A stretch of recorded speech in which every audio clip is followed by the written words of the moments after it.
our guy Nate Taylor from The Athletic is sitting down in his seat as we speak, getting ready to talk a little Chiefs football. Nate, you've come to play you've wagered at my house before. Yeah, and there was one time where I miraculously won money. I mean, that's the important thing. Pete Sweeney usually walks away with everything. But that cheese that you make. Oh, yeah, cheese dip. Cheese that you make is just on a different level.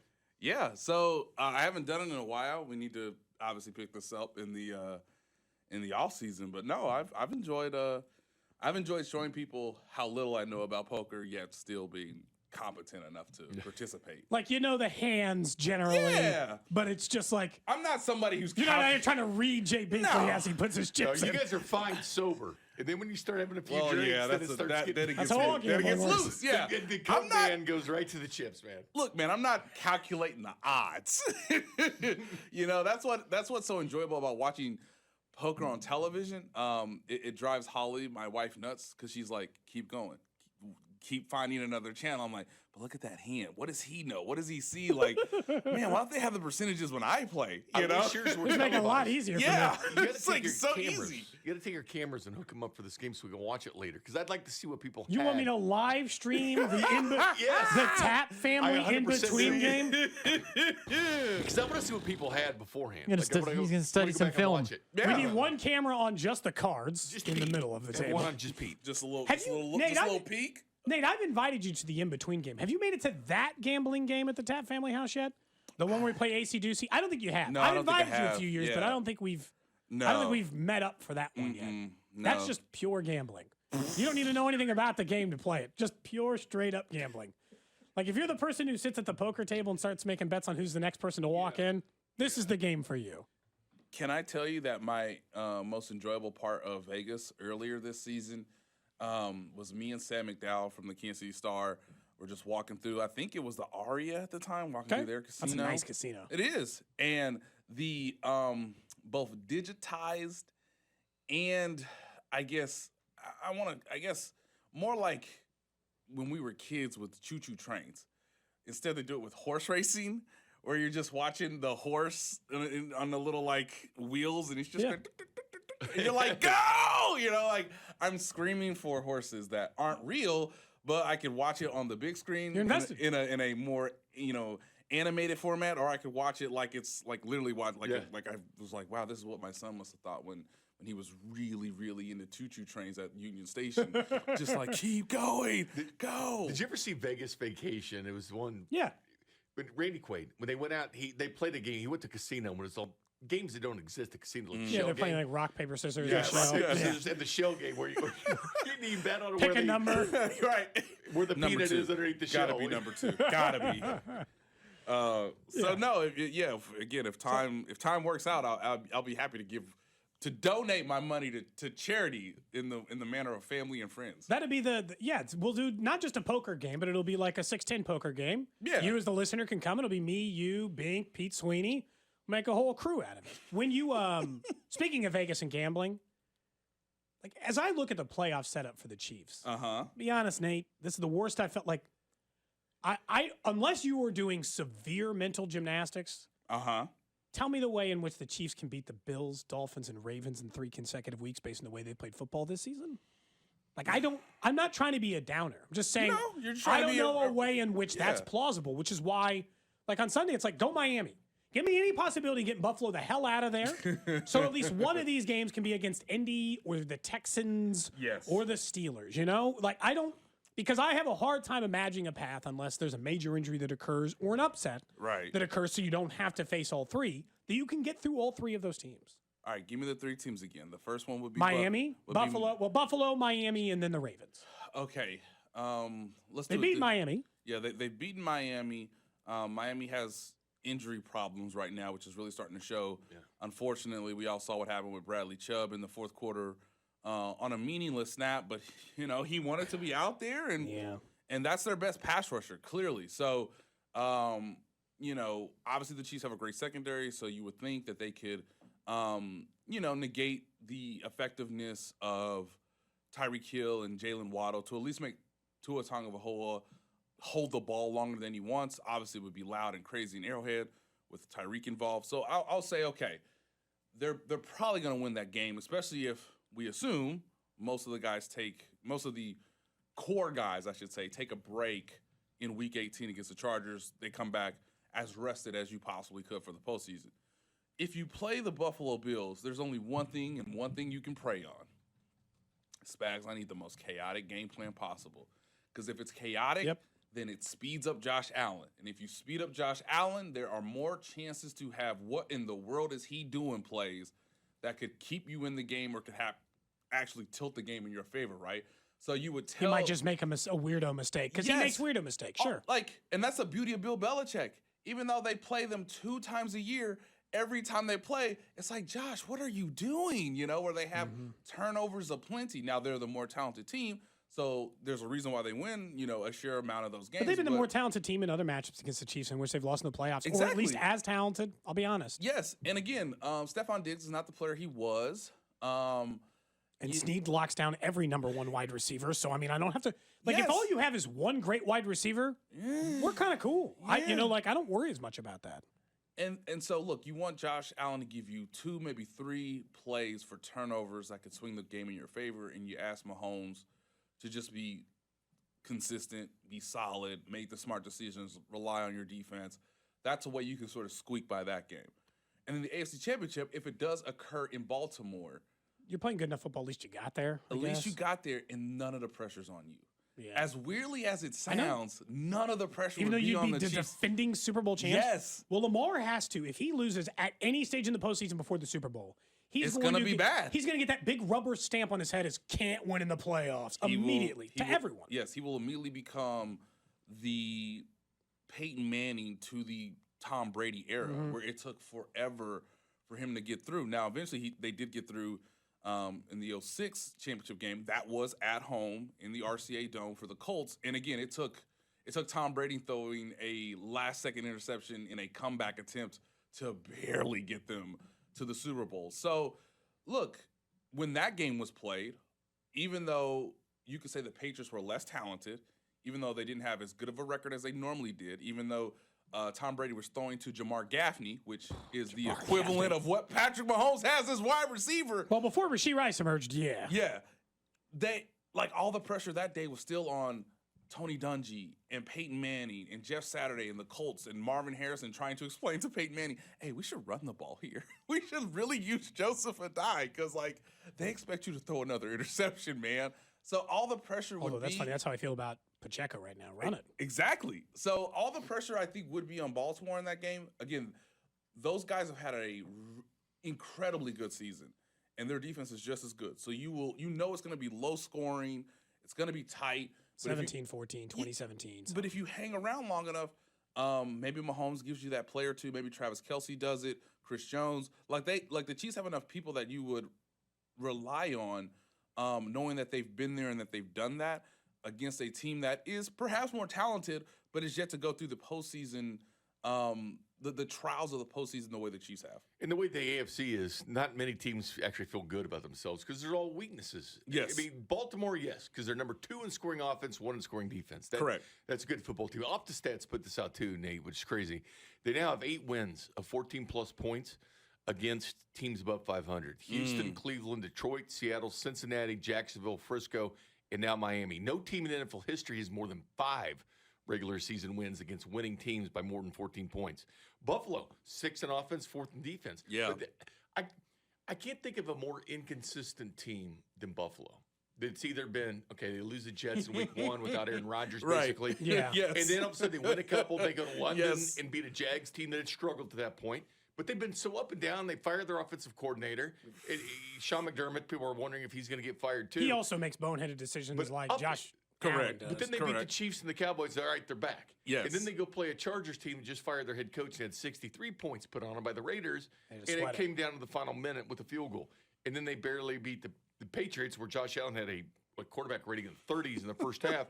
I don't know who they are. I don't know who Buffalo is. Outside of Baltimore, you feel good about your team offensively and defensively. Cleveland's won 4 straight, so I'm sure they feel good about themselves. But other than that, there's so much uncertainty with every single team. Yeah, and my worry for Buffalo is you've had to be in playoff mode for almost a month now anyway before you even get to the playoffs. So How mentally sharp can they stay, knowing that they have to play, and like pretty much they've had to be in must-win games since they played the Chiefs, right? It was the Chiefs, then it was obviously, as you mentioned, Jay, the Cowboys. Now they have another must-win game essentially against the Miami Dolphins on Sunday night. They'll know how must-win it is by the time the game kicks off. True, and it could be very much so because if I'm John Harbaugh, I'm not playing Lamar Jackson, and if I'm Mike Tomlin, like I trust you. Like even with Mason Rudolph, they still don't have a losing record. It's incredible. Mike Tomlin, coach of the decade. He'll probably. Dude, I hope I hope that it's like whenever you're like, hey, who replaces Andy Reid? I hope like 4 years from now they Andy Reid him out of town, where they're like, hey, be a little bit better than just super consistent all the time. And you're come on down. He's never had an above average quarterback since Ben Roethlisberger in his prime. That was, again, over a decade ago. Yet they've had a winning record or better remarkable. Every year. And especially how good that division is now. Yes, that too. So, I'm worried about Buffalo because they're not going to get the amount of rest that even the Chiefs might get. Chiefs are going to get to take on this week Sunday. off. Yeah, for the large part. So when it comes to Cleveland, I mean, can Joe Flacco do this? Like, I just think every Cinderella story at quarterback that has no business winning ends. Essentially, it does. Ended for DeVito. Yep. It'll end for Flacco. I hate to say, but like usually the Cinderella story caps. Yes. But he has done it, though. He is the Super Bowl MVP. Yeah, and they've got a good defense. Now, you could say their schedule has not been as deterrent as Baltimore or, Kansas City or Buffalo, but they could win that 5-4 matchup. For sure. Whoever the South team is, and then depending on what happens with Kansas City or Miami or Kansas City and Buffalo, like, okay, Cleveland, Baltimore for a third time? Sure, I guess. It won't be fun for either team. But obviously we saw earlier this year that with, Deshaun Watson, they actually went up to Baltimore and won. So you have to feel good as a Browns fan because you're like, we've done this with 4 quarterbacks. And, hey, maybe our coach is pretty competent, pretty good at his job, and Kevin Stefanski. But everywhere else, I just see a myriad of issues. It's just for the Chiefs. Again, as I wrote in The Athletic, the second half was about them playing their best version of Marty Ball. Yep. Hand the ball off, check that thing down, maybe get an explosive play or two, let the defense continue to make, counter-punching plays. And, if you got to take the three because the defense is doing its job and you can rely on the defense, and that's the unit you can trust the most. So, if you go into the postseason saying, hey, we have to play Marty Ball, and just instead of Marty Schottenheimer, it's Andy Reid, and instead of Steve Bono or Elvis Gerback or Rich Gannon or Joe Montana, it's Patrick Mahomes in his prime. So maybe that's, the best version of what they can do, with the assumption that Isaiah Pacheco stays healthy. This makes it a challenge because this week won't tell us the story. So the report out of over the weekend was that the Chiefs were going to narrow down their playbook, narrow down the players on the field in order to simplify things. Sure. I think Chiefs fans were praying that meant less MVS. Sure. It didn't. Nope. It meant more. My argument for MVS, look, there's 10% difference. Here's the biggest problem. The problem they have right now is if this were week 4 when all their wide receivers was healthy, you would have to put MVS on the bench for the way he acted towards Patrick Mahomes on that play. Putting it on him when you're floating out here with 300 receiving yards 17 weeks into the season is an absolute no-go. But I feel like they're just going to continue to baby him because there's no Sky Moore and no Kadarius. Everyone's hurt. Right. Because everyone's hurt, they don't really have a choice but to play MVS unless they're just going to ramp up Richie James to 70% of the snaps. And I think they've told you all season long that was never the plan for Richie James. Yeah, especially with him having his adventures as punt returner. Well, dude, he openly admitted he's like, I was going to return that thing no matter what. You're like, why? Yeah, I was kind of disappointed in that. The 2 adventures. This man. That was building up Richie James on that return. But I still like to see more wide receivers. This is why you don't always blame the coach. Don't always blame Tobe. Richie James had set out in his brain before that ball even got kicked. He's like, I'm returning this thing. Yeah, Dave Tobe's done a lot over the last 2 years, or had a lot done to him, I should say.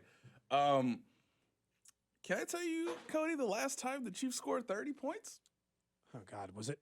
Tell me it's not all the way back in Chicago. Nope. You know, Chargers? Nope. Raiders? Yes, it was November 26th against the Las Vegas Raiders. So more than a month ago, 5 weeks ago, 6 weeks ago. That was the last time MVS played less snaps than you anticipated. Of course, that was coming off the drop of the season against the Philadelphia Eagles. So the Chiefs, I won't say they benched him, but they kind of put him in a doghouse, like a mini doghouse. Because like you don't have to play the starters. Can't you just play Richie James like 50 snaps and find out? That was the first game that Richie James, I believe, came back from his knee injury. Obviously, they leaned heavily on Rashee Rice that day. Travis Kelce was still involved in the offense. And they ran pretty well. Yeah, and they ran the ball effectively, obviously, with Pacheco, who had 55 yards, but based on the circumstances, it was a lot of short yardage situations, goal line. Sure. Obviously, they succeeded. Patrick Mahomes threw 298 yards in that game. If I click on this box score reel here, I'll tell you how many touches, how many opportunities. He had 53% of the snaps in that one. One catch for -1 yards. Bingo, there it is. On how many targets? One. MVS. That's the last time, ladies and gentlemen, they scored 30. Just putting it out there. I know the Raiders aren't a playoff team. Then he went 53%, 49%, 33, 34. Right, we're trending Raiders. And then the injuries happen. He is. I guess what bothers me, Nate, is that like, can you cover the team in the locker room every day? Man's never taken an ounce of responsibility for any of this. The one time he got asked about, the one time he was made available, he's like, I don't know what you're talking about. I'm great. And you're like, that not the attitude we're looking for here. Everyone else on the team, Justin Watson, I have seen in a post-game interview stand up there and be like, we have to stop these mistakes. We have to take. Every player on the team has taken some level of accountability, except for MVS, who made joke of it. The only time he was asked in the worst season of his career, he should be feeling some of that heat. Like, part of me does want Mahomes lost it on the ref. I'd have been fine if Mahomes in that moment had pulled him aside and been like, what the hell? Right. I've been taking these arrows all season. And you're going to throw this little like hip pocket. I was getting pressure in my face. Yeah, I got hit. I still hit you in the hands. You want to come back here and throw these passes? That's one of the things I always love about the coach-receiver relationship is, okay, you try to throw this pass with Sam Hubbard down your chest. Yeah. You do it. You try to step in as he's like coming at you. I can run a slant. I'll run a slant. You try to throw it on time. You ran an untouched slant. Yes. You can't. You ran a shallow cross. No one's touching you. I'm getting hit. It makes perfect sense, though, when you're looking at it and you wonder, well, why is this offense stalling? Well, you have a receiver getting 80% of the snaps and 70%. Essentially, you're playing 10 players in 11 game when he doesn't do it. Well, he blocks well down the field. Well, he'll throw Nick Allegretti out a wide out if you want someone to block down the field. Line him up wide. I'm joking, kind of, but he is a better blocker. You have a point. Yeah, you definitely have a point, Jay. This is the quote of the season for Marquez Valdes-Scantling. Can I tell you the quote for the season, gentlemen? It was after the Chiefs early last month. God, we're in a new year. Sorry. This was in Foxborough after the Chiefs defeated the New England Patriots. Quote from MVS. Quote, this is the same group that we had last year that won a Super Bowl and helped Pat win MVP. Quote, I think guys kind of forget that because we lost one guy, Juju Smith-Schuster. We've all got faith that we'll keep figuring this thing out. But they've replaced Juju by now. Rashee has replaced Juju by now. Maybe not in the early part of the season, but by now we're good.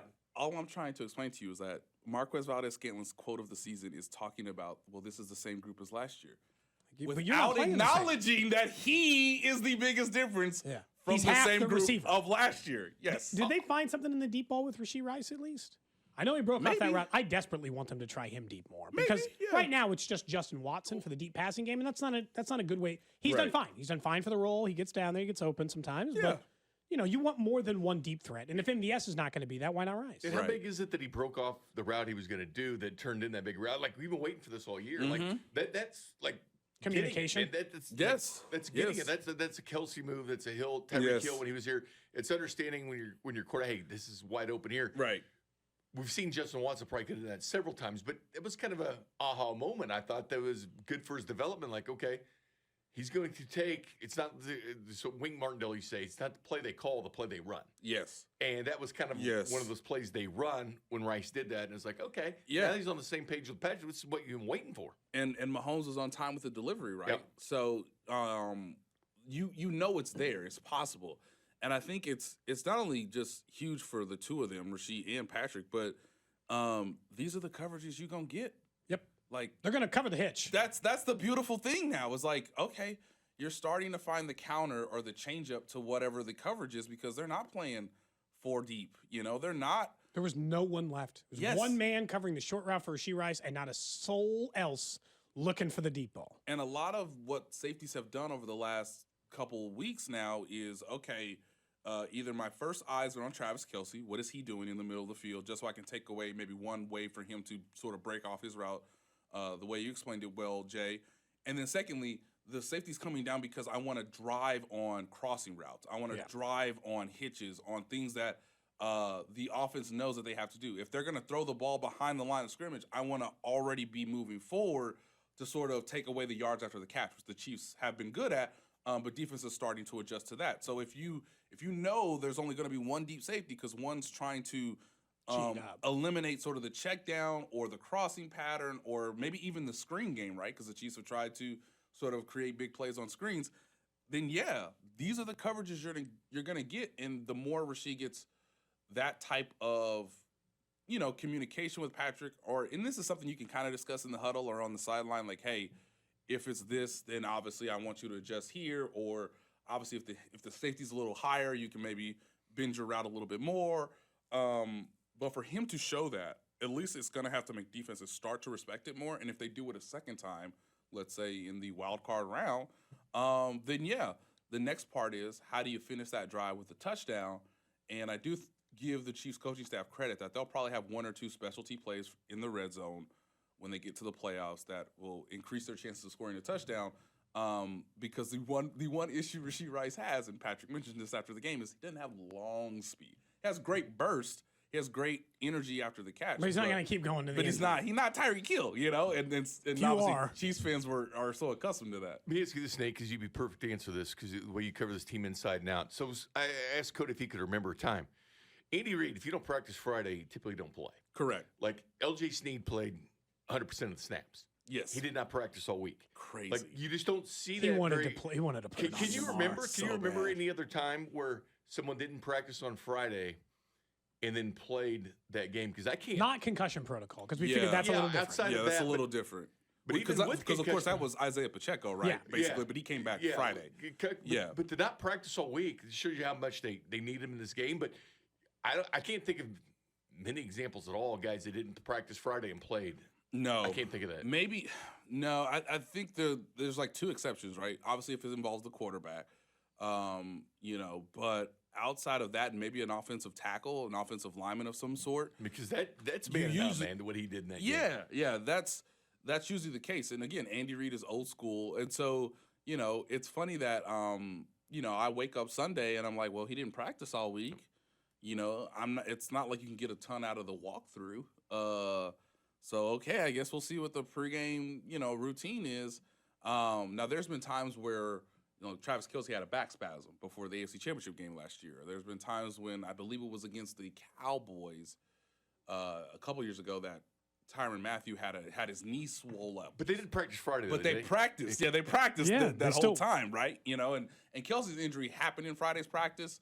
Where his back sort of locked up on him, and then they had to sort of adjust his treatment program before obviously the championship game last season. But those guys, again, they were on the practice field. This is a unusual thing where everything came together, where timing is so important. It's a guy in his contract year. It's a guy who someone said, I don't even know who you are. Yes, who wants to lead his secondary because what's his name can't stop talking, and even after losing. Right, and 3, it is, and this is what L'Jarius told me in the locker room. It's a player who loves the sport so much, who wants to galvanize his teammates, that he basically told me he made the decision. Like, coach says, okay, if you're gonna do this, can you protect yourself? Can you protect your teammates? Because one of the things about football is you make a mistake, somebody else could get hurt, not just you. So if you can do that and you feel okay, then we'll put it in your hands. And L'Jarius said, I made a decision basically 2 hours before kickoff. All right, I'm going to do it. I'm going to play today. And for him to not just play and be out there, but to still do all his trickery and wizardry. I just think it's one of his best moments. It's incredible. I mean, it's really one of those things that happen during a season. You look back at it and think, okay, didn't practice all week, but showed up and played 100% of the snaps and shut down their number 1 receiver. I mean, in the lore of L'Jarius Sneed, this is right there at the top. It's going to help him get paid. Especially with someone like Jamar Chase, who has been the boogeyman to the Chiefs. He's gotten the Chiefs secondary. a couple times. Yes.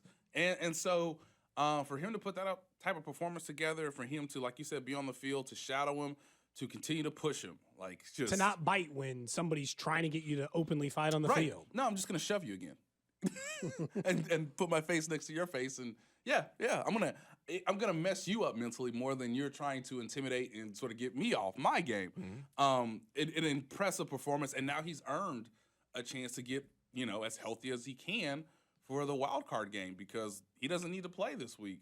Now, with us knowing that the Chiefs are the 3 seed, but his teammates were so happy for him in the locker room.